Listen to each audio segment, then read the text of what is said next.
السلام عليكم ورحمة الله وبركاته. إن الحمد لله والصلاة والسلام على رسول الله وعلى آله وصحبه ومن والاه. أشهد أن لا إله إلا الله وحده لا شريك له وأشهد أن محمدا عبده ورسوله لا نبي بعده أما بعد. Kaum muslimin, kaum muslimat rahimakumullah, puji dan syukur kehadirat Allah Subhanahu wa taala yang masih memberikan pada kita iman serta Islam. Kemudian salawat beriringan salam kepada junjungan kita Nabi Muhammad sallallahu alaihi wasallam. Dalam surat Luqman, surat yang ke-31 ayat 13, Allah Subhanahu wa taala berfirman, A'udzu billahi minasyaitonir rajim. Bismillahirrahmanirrahim. Wa idza qala Luqmanu libnihi wa huwa ya'izuhu ya bunayya la tusyrik billah innasyirka la zulmun azim. Shadaqallahul azim. Dan ketika Luqman berkata kepada anaknya, dan dia ketika itu mengajari atau memberikan pelajaran kepada anaknya, ya bunayya, wahai anakku, la tusyrik billah, janganlah kamu mempersekutukan Allah. Sesungguhnya mempersekutukan Allah adalah kezaliman yang sangat besar. Orang tua punya tanggung jawab untuk mengajarkan agama kepada anaknya, dan fondasi agama Islam adalah tauhid. Dan penyakit yang bisa menghancurkan tauhid tersebut adalah syirik. Di antara kewajiban orang tua mengajarkan bahwasanya kesyirikan adalah kezaliman yang sangat besar di sisi Allah Subhanahu wa taala. Nah, kenapa kesyirikan disebut dengan kezaliman? Bukankah kezaliman itu artinya menganiaya? Kalau Allah yang kita aniaya berarti kita mampu dan Allah itu lemah karena kita bisa menganiayanya. Kezaliman di sini artinya adalah tidak memberikan hak kepada yang berhak. Ketika Allah punya hak dari hambanya, yaitu disembah, maka ketika hambanya tersebut memberikan penyembahan kepada yang lain, maka itu artinya menduakan Allah, tidak mengesahkan Allah lagi dari segi penyembahan. Nah, begitu juga salah satu makna kesyirikan yang jarang dan tidak dipahami oleh kaum muslimin, sekalipun mereka tahu kalau syirik itu adalah dosa yang sangat besar di sisi Allah, dosa yang tidak diampuni kecuali dia bertaubat sebelum mati. Sedangkan dosa besar yang lain kalau dia tidak bertaubat sebelum mati ada kemungkinan diampuni, ada kemungkinan tidak diampuni. Kemudian syirik itu membuat kita haram dimasukkan ke dalam surga. Syirik itu menggugurkan pahala amal ibadah yang susah payah kita kerjakan. Kaum muslimin rata-rata sudah mengetahui hal tersebut, tapi sayang mereka masih melakukan kesyirikan. Nah, kesyirikan adalah kezaliman. Kezaliman dalam hal ini tidak memberikan hak Allah, yaitu menyembah. Kita berikan kepada selain Allah. Nah, begitu juga ketika keyakinan di dalam Islam, akidah yang patut kita tancapkan ke dalam hati dan tidak boleh ada keraguan sedikit pun adalah keyakinan tentang bahwasannya hanya Allah yang bisa memberikan manfaat dan menolak mudarat dari diri kita. Yang bisa memberikan manfaat atau keuntungan itu hanya Allah Subhanahu wa taala, dan yang bisa menolak mudarat atau bahaya dari kita hanyalah Allah Subhanahu wa taala. Nah, ketika Bapak Ibu meyakini ada selain Allah yang bisa juga melakukan hal tersebut, maka jatuhlah kita kepada menduakan Allah dari hal yang berhak atau yang mampu memberikan manfaat dan menolak mudarat.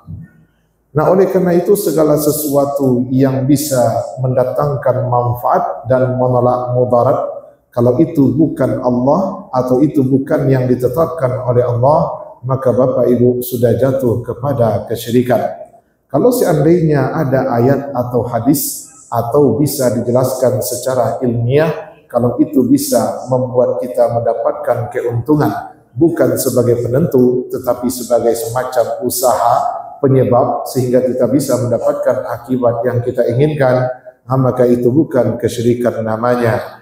Tapi kalau secara nas Al-Quran dan hadis tidak ada bercerita tentang hal tersebut mendatangkan manfaat atau menolak mudarat, kemudian dalam ilmu pengetahuan pun tidak bisa dijabarkan secara logika atau akal, maka jatuhlah kita kepada meyakini ada selain Allah yang bisa membuat kita dapat manfaat dan membuat kita selamat dari mudarat. Siapa yang tidak kenal dengan batu Hajar Aswad yang berebut orang menciumnya? Bahkan kalau ada jemaah haji asal Indonesia selama di Makkah lebih kurang 1 bulan atau 28 hari, kalau tidak pernah mencium batu itu sekalipun, maka seolah-olah percuma saja dia pergi haji. Begitu penting mencium Hajar Aswad. Nah, Hajar Aswad batunya berwarna putih, kemudian hitam gara-gara dosa manusia. Di dalam hadis Imam At-Tirmidzi, Nabi SAW mencium Hajar Aswad. Kemudian nampak oleh Umar bin Khattab kalau Nabi mencium Hajar Aswad. Karena itu pula lah beliau mencium batu tersebut. Nah, ketika itu beliau mengatakan, innaka hajarun, sesungguhnya engkau adalah batu, la tanfa' wa la tadur, engkau tidak bisa memberikan manfaat dan engkau tidak bisa pula memberikan mudarat atau menolak mudarat dari diriku.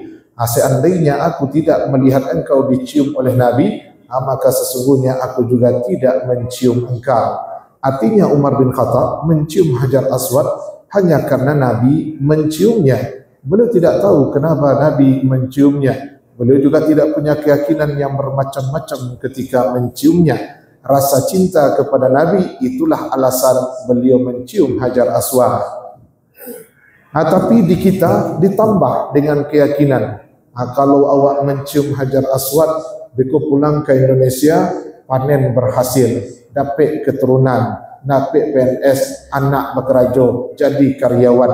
Karena dengan mencium Hajar Aswad kita bisa dapat manfaat, selamat dari mudarat. Yang sebelumnya rumah awak dak ada digaduh-gaduh makhluk halus, dak ada tempi lalu nampak orang hitam dikaja indak wasabok, saja mencium Hajar Aswad anda tanduk setan itu mendakelai. Ketika itu Bapak Ibu melakukan kesyirikan di dalam Masjidil Haram yang dosanya tidak sama dengan melakukan kesyirikan di luar Masjidil Haram. Nah, kalau tidak, kenapa dia mati-matian mencium batu tersebut? Oh, cintanya kepada Nabi aja bisa builai dari gaya berpakaian, dari gaya makan, dari gaya hidupnya tidak tergambar kalau dia sangat mencintai Nabi. Saking mencintainya, apa yang dicium Nabi dia cium. Yang ada justru berbagai macam keyakinan yang ada di dalam hatinya ketika mencium hajar tersebut. Makanya ketika dia menganggap batu itu padahal dari surga bisa membuat dia dapat manfaat atau membuat dia selamat dari mudarat, maka ketika itu ada selain Allah yang bisa membuat kita dapat manfaat dan bisa membuat kita selamat dari mudarat, jatuhlah Bapak Ibu kepada kesyirikan. Makanya betulkan keyakinan ketika mencium itu. Jangan biarkan setan yang menghembuskan atau meniupkan rasa was-was berbagai macam keyakinan yang membuat amal ibadah kita bisa gugur pahalanya. Sehingga wajar saja balik dari tanah suci, tidak ada pengaruh sama sekali dalam sikapnya, di dalam ibadahnya, tidak ada perubahan. Yang ada perubahannya justru kadang-kadang semakin buruk, semakin sombong dan lain sebagainya. Karena memang ada sesuatu yang menyimpang yang dia lakukan ketika itu, yang membuat pahala ibadah dari hajinya digugurkan oleh Allah Subhanahu wa taala.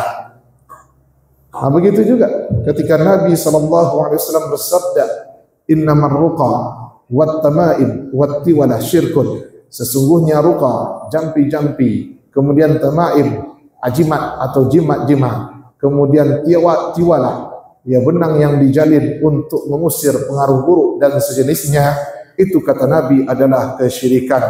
Sekalipun mereka meminta kepada Allah Subhanahu wa taala, Namun apa yang mereka minta itu tidak pernah Allah tunjukkan jalannya seperti itu. Tidak ada penjelasan di dalam Al-Quran dan hadis ini bisa dipakai untuk meminta kepada Allah keselamatan. Ini bisa membuat kita selamat dari mudarat dan membuat kita dapat manfaat. Padahal hadis menjelaskan itu adalah bagian dari kesyirikan. Dia mengatakan memasang itu bukan minta kepada syaitan. Pasang mantra, pasang ajimat, pasang raja, kemudian berbagai macam jenis alat-alat yang memang dia yakini bisa membuat dia selamat atau dia dapat manfaat, sementara Allah justru mendatangkan penjelasan kalau semuanya itu adalah bagian dari kesyirikan. Kenapa disebut syirik? Kita kan mintanya kepada Allah juga. Disebut syirik karena kita memakai cara yang tidak ditetapkan oleh Allah.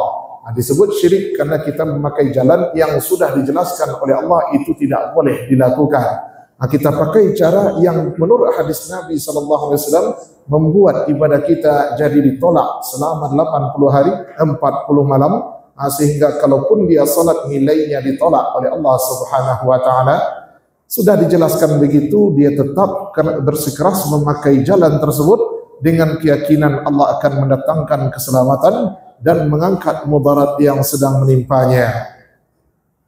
Maka banyak kita temukan berbagai macam jimat dengan keyakinan bisa merubah nasib atau membuat nasibnya jadi lebih baik, bisa membuat anaknya tidak diganggu makhluk halus, bisa membuat anaknya tumbuh sehat sebagaimana yang diharapkan. Padahal di dalam ilmu pengetahuan tidak ada yang bisa menjelaskan hubungan dan menjelaskan argumentasi kenapa bisa benang itu menyelamatkan seseorang. Kemudian jimat itu bisa merubah nasib orang. Tidak bisa dijelaskan secara logika. Kini harapan bisa dijelaskan dalam nas. Nas justru mengatakan itu adalah kesyirikan. Tapi dia tetap pakai dengan keyakinan itu mendatangkan manfaat untuknya. Padahal Allah sudah menjelaskan itu perbuatan terlarang. Ketika dia meyakini ada selain Allah yang bisa membuat dia mendapatkan manfaat, kemudian menolak mudarat dari dirinya, maka ketika itu dia jatuh kepada kesyirikan. Sekalipun dia tidak menyembah selain Allah, kemudian dia tidak rukuk dan sujud kepada selain Allah, dia justru tetap salat sujudnya kepada Allah, tetapi di dalam hatinya ada keyakinan selain Allah ada yang bisa memberikan manfaat untuknya, kemudian menyelamatkan dia dari berbagai macam keburukan. Ketika dia mendapatkan sesuatu, awalnya itu hanya dipakai untuk perhiasan. Ketika orang sedang mabuk-mabuknya batu akik, alabim bagi batu akik sebenarnya, senang dia jarinya punya hiasan. Ke masjid dia pakai perhiasan, laki-laki pakai perhiasan, perempuan pakai perhiasan. Khudhu zinatakum 'inda kulli masjid. Pakailah perhiasanmu setiap kali ke masjid. Dia pakailah cincinnya itu ketika dia beribadah ke rumah Allah dengan niat menjalankan firman Allah dalam ayat tersebut menyuruh kita memakai perhiasan setiap kali ke masjid. Lama kelamaan syaitan pun mengajarkan kepadanya sesuatu yang sebelumnya tidak terpikir. Kalau seandainya dia punya punya pagar diri atau semacam pemahaman sehingga dia selamat dari hal yang dilarang oleh Allah, ya silakan. Tetapi dia tidak punya pemahaman yang menjaganya dari kesyirikan. Ketika dia pernah berjual beli pada satu hari dari pagi sampai petang tidak ada yang membeli, indak pecah talua. Kemudian dipikir-pikir ba'a konda adonan balanjo sampai sore. Sampai tutui kadai alunjo adonan bajua balik. Namako ketika diceliak-celiak nampaklah jarinya. Oh yo, lupa bawa batu akik, lupa pakai cincin. Mungkin karena itulah ndak adonan balanjo hari ko. Apa don ndak ada hubungannya tu? Orang datang belanjo pakai cincin awak ndak ada hubungannya. Tapi setan membisikkan kepada kita, karena kamu tidak memakai cincin, makanya tidak ada yang datang belanja.